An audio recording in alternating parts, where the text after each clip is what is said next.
For those who may not know, I am a major fan of the Dragon Ball series. And as a fan of the series that started to interact with others, it didn't take but maybe 5 minutes to realize that these people love Vegeta. Vegeta is not only a character that makes up for some of the strongest moments in the series, but he is also a character that people tend to believe is the strongest template for what an anti-hero is. He's also credited with, or at least viewed as, the peak example of character development in Dragon Ball. Not to mention, bro's really cool. Again, there's many reasons off the dome I can completely understand why people love the character of Vegeta. However, I don't think the right conversations about Vegeta are being had, and maybe never have been. And because the right conversations about Vegeta aren't being had, there's many people who believe the character is overrated entirely. Hell, there's parts of the character that I even think are overrated. But not only does overrated not necessarily mean bad, I also think that there's even more things about the character that are completely underrated. Everyone seems to always mention the iconic moments that Vegeta takes part in, but they don't really identify how we got there. And while trust and believe I'm far from the best person in terms of character analysis, can't stress enough that I'm just a fan of the show, but I want to at least attempt to shed some light on the things that made great moments like the Final Atonement. Because not only do I not care about that moment if I don't care about the things that led up to it, but more importantly, I don't care about the moment if I don't care about the character. But luckily, not only do I believe that Vegeta is the most sympathetic character in the series, but I also think it was intended that way, and it was for the better. Alright, so in my last video when I was talking about Goku, I actually skipped most of his childhood because we mainly talk about the character as an adult. But despite the fact that Kid Goku has way more screen time than Kid Vegeta could even wish for, I actually want to start this video talking about Kid Vegeta. Because as a child, Vegeta finds out over the phone essentially that his entire race, his entire bloodline is wiped from existence, and that the only Saiyans alive are pretty much the ones that he already knows of. This isn't necessarily the longest segment of the video because again, obviously we don't have too much of Kid Vegeta to go off of, and I don't even necessarily know if he's in the manga or not, so I know for a fact many of you don't believe the character exists. But no matter which way you've seen it, every time Vegeta gets the news that Vegeta is wiped out, he's not only a child, but he's also indifferent about it. I believe it's in Dragon Ball Z where Vegeta is just sitting there around a bunch of corpses, gets the news from some random Frieza warrior, and he literally says, "Oh really? I don't wish to reply," and just sits there in silence. The Super movie is probably the biggest interpretation of Vegeta kinda not caring, and even then I would say that's not the case because immediately after he says, "Oh man, I tried to be king," after like 2 more lines of dialogue, he just stands up and looks into the sky. I personally believe that he might have even had an idea that this was Cap all along right then and there, but if that's a reach, I know one thing's for certain. The seeds of what made this character as an adult were planted that day. And now that I think about it, you kind of feel sympathy for this character before that moment even. Because if you're watching this from a lens of a person that's already seen the series of Dragon Ball, you know Vegeta most likely, if not it's already confirmed, isn't exactly the biggest Frieza fan, or if anything, he's not cool with his race being enslaved by the guy. Knowing that he has to essentially plot in the shadows or just live a lie until adulthood is just tough. But speaking of his adulthood, now let's talk about the version of Vegeta that we've all come to know and love. Vegeta's first impression towards like 99% of the people that he ever interacts with, hell, even the viewers, is the fact that, excuse my language, but he's a dick. I mean, this guy goes to Earth not just to get the Dragon Balls, but then he wants to destroy the planet for a guy that he does not care about. In fact, he cares so little about the guy that when Nappa brings up, "Hey, do we want to get these to revive Raditz?" Vegeta damn near laughs it off and just says, "No, we should just become immortal." He then goes on to wipe Nappa from existence the first time we ever see him lose a fight. And once Goku refuses to be recruited by Vegeta, he tries to kill him. I know a lot of people think that Vegeta essentially was on Black Air Force energy or was the biggest menace during the Namek saga, but I don't believe that to be the case. I think he's easily the darkest in his first introduction to the series in the Saiyan saga. Because when you compare that to the Vegeta nowadays, could you imagine him wanting to kill off every remaining Saiyan? No, not at all. In fact, if he had won the Tournament of Power himself, his initial goal was going to be to revive Universe 6 just so those Saiyans could still survive. I don't know if Zeno would have let that slide or let that qualify as him reviving other universes, so he might have also been the reason they were forever extinct if he had won, but the premise is that he has so much pride in other Saiyans. When you go back to the Saiyan saga, this guy is so messed up, he's such a dark soul at this point in time, he doesn't even take pride in other Saiyans. He takes pride in his heritage and his background, but he doesn't even care about the other ones. And I think it's very telling that a hidden goalpost mover that not a lot of people talk about is Vegeta goes from wanting to be the only one to defeat Frieza to just wanting Frieza to be defeated by Saiyan hands. In fact, I'll go one step further, and I promise you I'm not hot take hunting when I say this, but I would even argue that until he fights Goku, Vegeta doesn't necessarily care about being being the Prince of all Saiyans, and his revenge against Frieza is simply due to how Frieza has affected his personal life. Now, yes, obviously, before you guys raise your pitchforks, that is clearly go hand in hand with Frieza wiping out his entire race. But I guess what I'm saying is it's very likely that things went from I have to avenge my race to I must defeat Frieza by any means possible. And if it wasn't obvious, I'm also not saying that he never had the idea of avenging his race. But I without a doubt believe that that pride got diminished or lost at some moment in time, and his fight against Goku definitely sparks it. It definitely would explain why he doesn't care about the death of Raditz, and would even go as far as to killing Nappa himself the second he's rendered useless. In fact, prior to this, he's cool with this low-class warrior named Kakarot defeating a Saiyan elite like Nappa, but the second that same exact low-class warrior starts pressing him, now he proceeds to talk about how he's a Saiyan elite and this isn't supposed to happen. I don't think that the character was written to get the Saiyan pride power up and now all of a sudden he cares about the next generation of Saiyans, he doesn't want to kill Goku and other things like that. But you could even see as the fight carries on that he's starting to talk about his Saiyan race and where he ranks among the Saiyans much more. That he's not just an elite warrior, that he's the prince, and this low-class Saiyan isn't about to upstart him, let alone that low-class Saiyan's son. Which, by the way, I'm not going to go into too much detail right now, but the dialogue between Vegeta and Gohan is consistently amazing. The fight between Goku and Vegeta is often seen as the nature versus nurture fight. However, I feel at times people act like this is a one-sided battle, that it was Vegeta's nature just pressuring the ideas that Goku lived by, the ways he was nurtured on planet Earth. And when you combine that with the fact that if Vegeta didn't get jumped, he easily wins the fight, people give nature, or in this case Vegeta, the advantage in this fight, saying that that side in this moment in time was the superior side. And sure, physically that may be the case, but psychologically it just isn't. And this is proven by the sheer fact that Vegeta doesn't even think he won the altercation. If nature was truly without a doubt the superior side in this battle, Vegeta, the Prince of all Saiyans, would have been able to easily wipe the floor with everyone on Earth. But it wasn't the case. Everything Vegeta once lived by essentially just got debunked by Goku, so much so that he views that fight as an embarrassment. Last thing I want to address before we move on to Vegeta during the Namek Saga, I do want to bring attention to the fact that while he's certainly an antagonist at this point in the series towards Goku, as the character himself, he kinda has a ton of anti-hero traits already. Sure, he's going about it in the worst way possible, but I mean, he is doing what he's doing for a noble cause, he is trying to stop a greater evil, and he does have legitimate reasons as for what he's doing. It's just unfortunate that what he's doing in the process is just straight up evil, and trust and believe he is far from a good guy when he goes to Namek. Granted, in comparison to the goals of Goku, Gohan, Krillin, etc., he's much more of an anti-hero because obviously the goals intertwine, but he's still kind of just a dick, I'm not gonna lie. But what the Namek arc does, unlike the Saiyan Saga, is we see things more from Vegeta's perspective. For starters, before he even lands on Namek, we kinda learn why he's this way, because Pui Kiwi, whatever his name is, the little purple dude, he just starts mocking Vegeta even though he knows for a fact that him and Vegeta are damn near the exact same power level, out of pure confidence in what Frieza is going to do. And as the Namek Saga goes on, whether it's through fear or just straight confidence and support, you start to realize that Vegeta's not only tormented by Frieza's existence and Frieza himself, but essentially his whole life he's surrounded by people who just love Frieza, boasting about him whether it's out of fear or they just truly like the guy. And if that isn't sad enough, as we see Vegeta take out Kui, take out Zarbon, take out Dodoria, we see how far he's had to come just to even fight some of Frieza's lackeys. We now understand why he hasn't made the move on Frieza earlier. He literally could not even fathom thinking that he had the chance. I definitely sympathize with Vegeta the most on Namek, as a lot of people probably do as well, because while there's definitely parts in the Cell Saga and the Buu Saga that kind of make you feel bad for Vegeta, the character itself is easily its most desperate in the Namek Saga. And if I named every single example, I would basically be retelling the Namek arc, so I'm not going to do that, but I will highlight a couple. Because there's situations like when Goku first appears, where Vegeta, the Prince of all Saiyans, the proud warrior race, runs from a fight. Or hell, even 5 minutes ago would rather die in said fight just so Gohan has a chance to put down the enemy who is about to kill him in said fight. The man swam to the bottom of the ocean to hide from confrontation altogether. Granted, it was a brilliant idea, but still, that's definitely desperation. Not to bring up another example of the Ginyu fight, but I mean, damn, he asked Krillin to destroy the Dragon Ball. That would essentially GG his whole plan of being immortal and defeating Frieza. He was probably prepared to wait another 20-30 years. He also asked Krillin to damn near kill him just so he can maybe be stronger than Frieza. He won't know how strong he'll be, but again, desperation. And then of course, as we all remember, one of the most iconic scenes in Dragon Ball's history, Vegeta's cry to Goku, where he's desperate even in death. In the most straightforward way possible, Vegeta, after living his entire life scheming on how he would be the one to conquer Frieza and avenge the Saiyans, and even believing, or at this point pretty much knowing, that it would take the legendary power of becoming the Super Saiyan to do such a task, to see a low-class warrior like Kakarot essentially be the guy that not only defeated him in his eyes, size, but then he would become absurdly strong without spamming Zenkai boost and always embracing challenges even when he's heavily outclassed. For that same low-class Saiyan to essentially outwork Vegeta and become the legendary Super Saiyan, I'd argue at this point in time that's easily the biggest blow to his pride. Goku quite literally actualized everything Vegeta lived his life to do, and it was only a matter of time before Vegeta put it together. When Vegeta's first revived, he's actually still on Namek before being wished to Earth, and obviously in the moment he's nothing but proud at the fact that there is one, a legendary Super Saiyan, but two, and more importantly, a Saiyan that's actually capable of defeating Frieza. But over time you can tell this clearly affects Vegeta whether you take the anime or the manga adaptation. In the anime, and granted I like this depiction of it a lot more, but Vegeta actually just loses it looking for Goku, quite literally fights his kid, and even in the transformation he literally just freaks the hell out. Bro almost quit fighting entirely, and even when you look at just the manga, I know for a fact some of you are gonna call a reaching foul on this, and while I wouldn't necessarily be mad, I think it's a damn good argument that the manga illustrates Vegeta essentially going through a crisis as well. It's not as clear cut at all, but when you really think about it, Vegeta being the strongest person on Earth at this point in time, outside of maybe one or two scenes initially, doesn't brag, doesn't talk to nobody, isn't bossing everyone around, he's just to himself training. While we've all come to know that that's often what Vegeta does now, back then the idea that Saiyan Saga Vegeta, let alone Namek Saga Vegeta, would be the strongest person on any planet, or even just one of the stronger ones on any planet, and not brag, boast, or bully anybody about it is insane. It's unheard of. Something has clearly changed within this character. My proof or evidence of this claim would be his Super Saiyan transformation. The literal second Vegeta turns into a Super Saiyan, he has the most devilish smirk on his face, gives us one of the greatest beatdowns in anime history, and immediately starts bossing around the remaining fighters and bullying the androids. And to support the idea that this is a change in the character versus a one-time situation, every time Vegeta loses a fight during the Cell Saga, he essentially gives up, because after being kicked off of that pedestal again, and considering the way that Goku is no longer in action, he has no evidence that he's really accomplished what he thought he has accomplished. He doesn't have any evidence that he's the top Saiyan when he loses to 18 while Goku's dealing with the heart virus. He has no evidence he's the top Saiyan when he loses to Perfect Cell while Goku is actively training in the time chamber. And then during the final fight, it's 100% confirmed that he's not even the second strongest Saiyan there, and he quite literally proclaims he will never fight again. Hell, before he loses against Cell, he was the cockiest he's ever been. Vegeta getting knocked off of this pedestal time and time again almost broke this character entirely. However, there was 2 or 3 more characters that would make a significant change in Vegeta's life, and this time, thankfully, it was for the better. Hey, homeboy!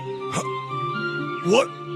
What? Unwind a little and see what life has to offer you. You're actually kind of cute. Now we introduce Trunks and Bulma to a character like Vegeta. Bulma being a competitive woman who, yes, is significantly and quite clearly weaker than Vegeta, but as we've learned from Dragon Ball and even early Dragon Ball Z, she does not care. She will challenge Vegeta consistently throughout the remainder of his life. And Trunks, a Saiyan prodigy who's also achieved the legendary power of the Great Super Saiyan transformation, who is later revealed to be his actual son. Excuse my language, but the idea of giving a character like Vegeta a family on Earth was the most brilliant shit Toriyama could have thought of in this situation. Outside of training, which Vegeta can quite literally do every day, granted, but he didn't have much to do on Earth, and it'd be kinda unreal if he just attacked it while Goku wasn't there. And people gloss over it all the time, and TFS definitely exaggerates it, but you think the remaining Z fighters liked Vegeta being there? I know for a fact a character like Piccolo would have done something about Vegeta if possible. Maybe not Krillin, maybe not Yamcha considering Goku's wishes, but either way, majority of Earth was not exactly, you know, keen to talk to Vegeta. So to give a character like that essentially 2 people that will give him unconditional love is just brilliant. And granted, at this moment in time, I'm not gonna lie, I'm not gonna exaggerate things. There's not too much to say with Bulma outside of just the Saiyan attraction of a strong-spirited woman. She definitely has her effect on Vegeta, even past attraction, you know, with the pink shirt and everything. But simply put, the most underrated relationship in Dragon Ball history is between Trunks and Vegeta. You could argue it's the best, and I wouldn't bat an eye. What at first looks like the expected one-sided abusive relationship quickly turns into one of the more complicated relationships in the show. Vegeta always saw Trunks as a young Saiyan prodigy, and with Frieza being out of the way, that is definitely something that has to weigh on his mind, repopulating the Saiyan race, or at least rekindling the respect that it once had in terms of being warriors. And it already makes sense as to why he wouldn't want to train with Goku. It makes sense why Goku would call dibs on a guy like Gohan, and that he wouldn't want to train with Piccolo or anybody else but Trunks. Now granted, he doesn't give Trunks the time of day because at this point in time, he's still Vegeta. Again, these character developments aren't instantaneous. spontaneous. It would be weird if he was just, son, you are my one and only son, we need to work together. It'd be weird. But the respect for his son definitely grows within this time period, especially considering that Trunks rivals Vegeta post-time chamber. Speaking of rivaling Vegeta, Trunks himself is also very strong-willed, even though he's loyal to Vegeta, and he puts up with way more than he really should. When he's idly sitting by watching Vegeta make the most arrogant mistake in Dragon Ball history, Trunks quite literally had the courage to fight his own father. So when Cell later on kills Trunks cold-blooded, while everyone alive knows that Trunks' ultimate goal was to go back to the future and save it, Vegeta loses it because at the end of the day, he didn't admit it. He didn't outwardly tell the audience, he didn't tell Gohan, he didn't tell Goku, and we didn't get a specialized monologue for it even, but he was clearly proud of his son. He'd seen his son train, become stronger, become more mature, more prideful, more courageous, and he knew all they had to do was make it past Cell and he would achieve his goal and accomplish his dreams of saving his future. So when Cell took that away from him, Vegeta absolutely loses it. Knowing that he's already lost to an inferior version of the Cell in front of him, he without hesitation charges towards Cell with the sole purpose of fighting to avenge his son, even if it meant he was gonna die. And I know for sure some of you would rather Vegeta have talked about liking his son more day by day, or even more monologues of him coming around to his son. You know what I'm saying? A much more direct approach to the developing relationship. Well, me personally, I could not disagree more. While I know for a fact we're talking about a superhuman alien character right now, any sense of realism or believability that somehow still remains is completely lost when you make the character's thoughts and emotions feel elementary and forced. I wouldn't be suspended in any disbelief that someone is writing this character. He would feel too robotic. I wouldn't care about moments like the Final Flash. Wouldn't care about the moments like the Big Bang Attack. Wouldn't care about the moments like how he saved Gohan, and I wouldn't even care that he's saving his own son. All of those moments would definitely be cool memories for sure, but they wouldn't be nearly as iconic if it weren't a character like Vegeta doing it. These moments matter because despite him losing an insane amount of fights at this point in time, you in one way or another care about the character of Vegeta during the series, and you're not told to care about him. But to move on with the character arc of Vegeta, I've low-key, high-key avoided talking about a very specific relationship in this video, and that's the relationship between Gohan and Vegeta. You see, up to this point, you could genuinely argue that Vegeta has had the softest spot for Gohan throughout every character he's ever met, outside of, you know, literally his son. Even as early as the Saiyan saga, you could tell Vegeta was somewhat impressed by Gohan's power, his anger, his determination, but most importantly, his potential. And there's also several times where he shows Gohan mercy. Again, during the Saiyan saga, you could argue that he could have just put Gohan down earlier despite being fatigued. And on Namek, there's maybe 20 times where he spares Gohan when he could have ended it all right there. Granted, majority was out of necessity, but there were some times where he was literally trying to rob the kid. And while he even gets salty at the fact that guys like Goku and Trunks became the legendary Super Saiyan before him, a low-class warrior and a guy he literally has never heard of. But have you ever noticed how he reacts when Gohan's the one that surpasses him? Granted, he's angry a little bit, but he's much more welcoming to the idea. I even think there's a scene where Trunks is talking about how Goku is the best chance against Cell, and Vegeta just stares at Gohan. Not with anger, not with disgrunt, not with anything. He just stares at Gohan the entire time Trunks is going on about how Goku's the strongest. He still wants to surpass Gohan, but honestly, he's kind of copacetic with the thought that Gohan can be the strongest on Earth at any point in time. And when you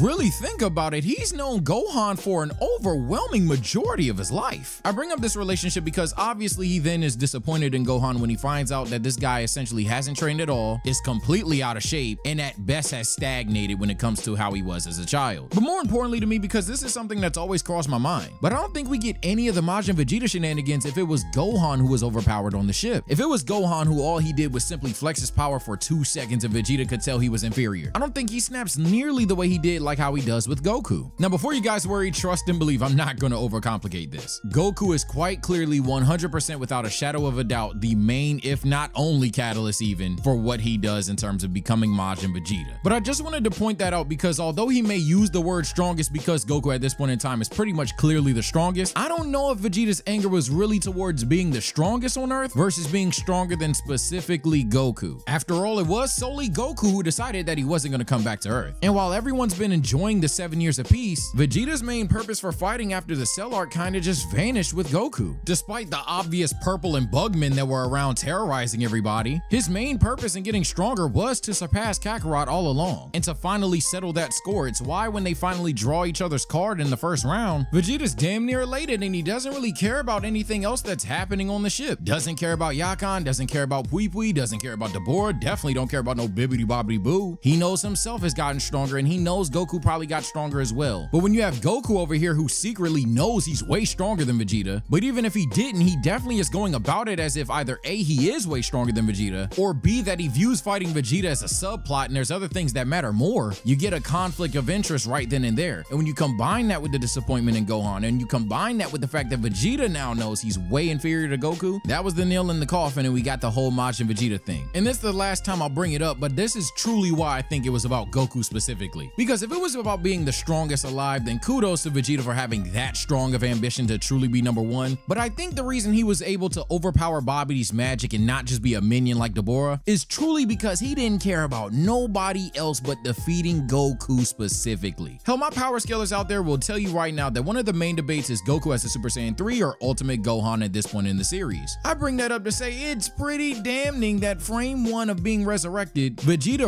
runs to Goku and talks about, hey, you held back, bro, versus just being angry overall at the fact that both of them are stronger. He is specifically mad that Goku specifically held back against him. Mind you, Buhan's right there screaming. I'd even say that yes, while Goku is clearly the one looking for a successor during this arc, Vegeta's not necessarily against that happening, but unlike Goku, he's not trying to sacrifice his own strength and time doing so. And speaking of sacrifices, Vegeta's final atonement speaks for itself. The idea that arguably the most distraught and frustrated version of this character has changed so severely that he's willing to stop on a dime to protect what he loves. Hell, the fact that he actually has something to protect and the fact that he has something he loves speaks for itself. I know many people wanted the deep dive on this segment, but it's truly one of the simpler ones, but in no way, shape, or form does it take away the severity of this moment. I love the idea that when he's brought back to life, he does something that you would never imagine him doing, which is actually fusing with Kakarot, taking even a bit of pride in Earth itself by wanting them to be the ones to aid in defeating Majin Buu. Never would he outwardly say it, but mentally admitting that Goku is the strongest. And even in Super, and we know how Super can mess a lot of things up, but one thing they did really well was start embracing the idea that Vegeta would even recognize how Goku is so strong. He's still gonna find his own way to strength, don't get it twisted now, he's not gonna become a Goku hop-on, but Vegeta realizing the strength in others is massive for this character. Vegeta starts training with his son more, Vegeta starts using the gravity room more, the time chamber more, and he even starts training with those stronger than him, like Whis, like Beerus, and especially Kakarot. Yes, he still has those moments where he trains in isolation as well, but the point is Vegeta is no longer this narrow-sighted character. He's much more aware about how things work, and he's not only a better character for it, but he's also an immensely better fighter. Hell, while Goku needed a damn ritual, he gets God Ki off the muscle of training. Look, while I still don't necessarily think that Vegeta is the king of character development in Dragon Ball, I personally believe that's Goku. But I've never necessarily hated the idea that one can think it's Vegeta. But what I have not liked for a long time is people just blindly saying Vegeta needs to win lols, just for the sake of wanting him to be stronger than Goku, or bringing up random Vegeta moments, and they act like those are the best attributes or parts of the character. I completely disagree, and I would even say that those takes make Vegeta sound disgustingly overrated. Why I believe Vegeta is a great character is because whether you love him or hate him, he is one of the best, if not the best character in Dragon Ball when it comes to drawing out the reader or viewer's emotion. Either you want to see him get his ass beat, or you want to see him finally get that W. And if he gets that W, you damn well want him to brag about it because you know he deserves it. While there can be characters in the series that you argue have better character development, have been through more trauma, are straight up more relatable, and we ain't gotta be nerdy all the time, there's some characters that you can think are straight up cooler. But when it comes to a character that when he's going through hard times, you feel just as bad. But when times is good, man, they're great, and you care about 99% of the time he's on screen, to me, that character in Dragon Ball is easily the Prince of all Saiyans, and it's kinda not close. Vegeta is easily the most sympathetic character in the series. In fact, one of the most sympathetic characters of all time, and Dragon Ball is that much better for it. But those are just my thoughts. Let me know what you guys think about this video. It's my second time out here making a vid like this, and man, it took a lot of time. Some of you have no idea. But if anything, I hope I beat the allegations of thinking that Vegeta's a simple character. He's definitely one of the GOATs for a reason. Take care and stay blessed. Hopefully you guys enjoyed the content. If you disagree, comment below. That's perfectly fine. Hopefully I get more of these videos out in the near future, but until then, I'll see you next time.